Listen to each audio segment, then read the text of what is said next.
They're building chemistry. KP looks like he's getting back to midseason form. It's good to see. Was really good to see Jalen Brunson back, that's for sure, after being on the safety and health protocols list for the better part of 10 days. Back today, just fresh legs, as Rick Carlisle called it. Really, in the first half, he looked in rhythm and hit a couple of really big shots along the way. And he's just that guy that you feel so comfortable with when he's out there. Well, I love the aggressiveness, and I said that in the pre-show, because he takes the ball to the basket. He tries to find plays every single time. Most point guards, I don't know, I've never been a point guard, but they always try to wait till the second time they touch the ball and then try to create and make plays. As soon as he gets in the ball game, he catches that ball and he wants to make a basket, whether himself or passing it to others or creating opportunities for others as well. Well, he's just a basketball player. Yep. You know, he looked well-conditioned not to, be playing in the last 4 games. Came out aggressive, made plays for himself and other people. And he's just one of those glue guys that, you feel comfortable with, and he's consistent. Calming influence out there. Jalen Brunson was in the starting lineup for this one today, finished with 13 points, a couple of rebounds, 2 assists. As for his starting backcourt mate, Luka Doncic, 15 points, took only 11 shots in this game, also had 7 rebounds and 9 assists. Let's hear what Luka had to say moments ago. Hey, Luka. Last night, yesterday, you were pretty hard on selfish, even though you had 15 assists yesterday. And today, taking just 11 shots, was that more of a concerted effort on your part to make sure that you were getting everybody involved and were looking for those good shots? I mean, what can I say? When I drive the ball, I saw like 4. Every time I drive the ball, I saw 4 people in the paint. I think that's why I only shot 11 shots. They play box and 1. They keep doubling me, so I think that's why I took 11 shots and tried to get people involved. Tomer? Hey, Luka. So, other than missing a lot of players tonight, how do you adapt and overcome this 3-game losing streak going into Wednesday's game against the Pacers? I mean, the mentality is we gotta win the game. I don't like losing. It's terrible. I just feel bad. And when we're on the 4-game winning streak, everybody felt great. The locker room felt happy. So we got to go back to that and just enjoy playing basketball. Tampeo? Yeah, Luka, if you see that box and 1 defense, if you see them kind of wall you off in the paint like that in the future, do you think you handled it the way you want to going forwards? Is there anything you can learn when you look at film? Just in general, how do you think you handled it, and how do you think you're kind of approach that if you see it again? I mean, obviously you can learn a lot with videos, obviously with the film. But I think I handled well. Every time I went to the paint, I tried to look outside pass. I think just the shots didn't go in today. But we got to work on that, the whole team. Look back at the 2 halves of these last 2 games. Of course, just last night, the first half was monstrous, 30 points, 5 assists, and then quiet in the second half tonight. As he just talked about, what he was facing had a lot to do with what he was doing. And Devin, you and I, in watching the game, and I asked you, it feels like a pretty quiet Luka night, and you said they're all over him. And obviously, he just said that he saw 4 guys every time he drove into the paint.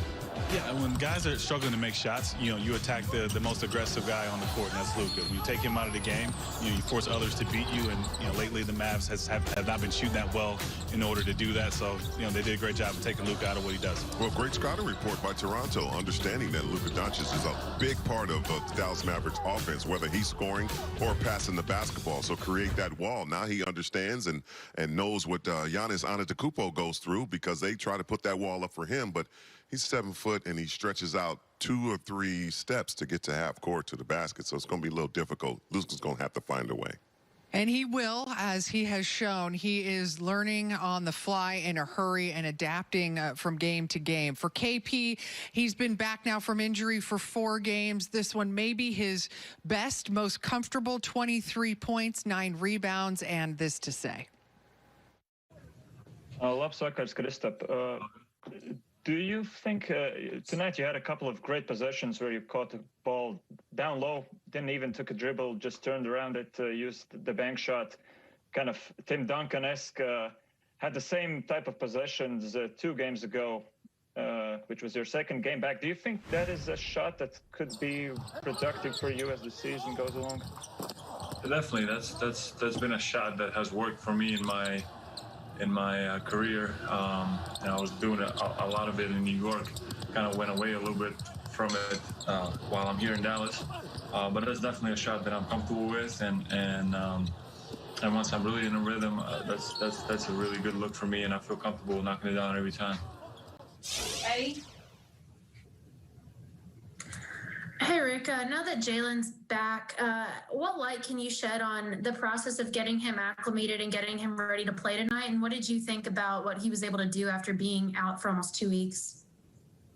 Yeah, all things considered, I thought he did a very good job. When guys come out of quarantine, they need to work out for a period of time. Obviously, there were no team practices that he could be involved with, so he was doing individual work. And look, tonight, we just needed the help. And so I thought he had fresh legs. I thought he had good juice. We just didn't play well as a team. Eddie? Rick, was it maybe a bright spot? It seemed like Kristaps was a lot more active, really at both ends of the court tonight. Yeah, he's doing better and better. I think he's feeling better. This is the second night of a back-to-back, and he had 23 and 9. Those are good numbers. Played some at the 4, played some at the 5. So just got to keep building on it. And again, this is a murderous week, very, very difficult. But he really wanted to play tonight. The trainers thought it was fine, and I thought he did a great job. Tim Cato? Hey, Rick, you just said it with the murderous week. I mean, I think you could probably just describe this as a schedule loss. At the same time, even though you have the schedule working against you and a lot of players out, how do you balance that with the idea that obviously you don't want to lose any game? Well, we've just got to be meticulous on, planning, preparation, getting the right amount of rest. We're staying over tonight here so that the guys can sleep in, so that we don't get, further out of whack with body clocks by getting into Indiana, at 2 or 2:30 in the morning or whatever time it would be. And look, we just gotta, we got to circle the wagons, and we got to do better than we did tonight. And we didn't do well yesterday either. But it's really big having Tim and JB back in the fold. It gives us a couple more guys that are veterans, that can score it, that know how to play, that play, that defend within the system. And so, that's really good news for us. Okay, and the last one is going to be to Reynes. Hello, Coach. How did you think the team handled the box and one strategy from the Raptors' perspective? And what did you think of the way Luka was kind of letting the team play 4-on-4 on some certain occasions? Yeah, we didn't handle it well. And this is a very difficult planning situation to try to prepare for this magnitude of changing defenses. But we're going to see the same thing on Wednesday. I mean, he's a disciple of Nick's, and they do the same stuff. And so we're going to have to do a better job with it. Luka's very, very smart. If he sees he can turn it into a 4-on-4 game with space, he'll go stand in the corner, or he'll go do what's best for the team. But come Wednesday, we'll do a better job with it. All right, thanks, Rick. Well, hopefully a better job of getting threes to fall as well for the Mavericks. Wins and losses, you can see it's a pretty dramatic difference, and it wouldn't hurt to get guys like Dorian Finney-Smith back, Maxi Kleba back, Josh Richardson back. going. Those are all players. Keep going. I know. Dwight Powell. Dwight Powell. On and on. Yeah.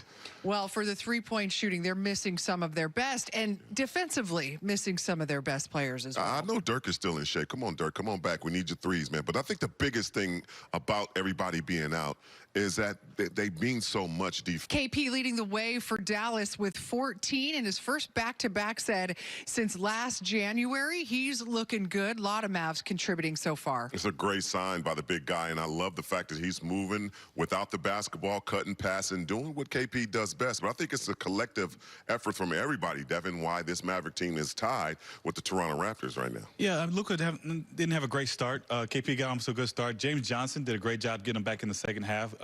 Brunson is coming up, and he's playing well. Just more defensive effort I think we need. Protecting the paint. We got killed in the paint. But good three-point defense. Well, Johnson off the bench is one of the things we talked about, getting a better start. And obviously, the reason why that, because you had Tim Hardaway starting, and also Jalen Brunson. But his effectiveness to put the ball on the ground, he's shot a 3, too, as well. He's got a couple threes, only made one. But this is an opportunity for him to have some success against the Raptors. Absolutely. I think, keep him in the game. They're really long, lanky, defensively, a lot of turnovers, but just keep pushing it, keeping through. Carlisle, took an early exit, but, guys have to, push through and continue to play well. And we both played for Nelly's. Nelly would be at the bar across the street like, give me some wings. Those guys are playing terrible. Halfway through a six-pack. Can't wait to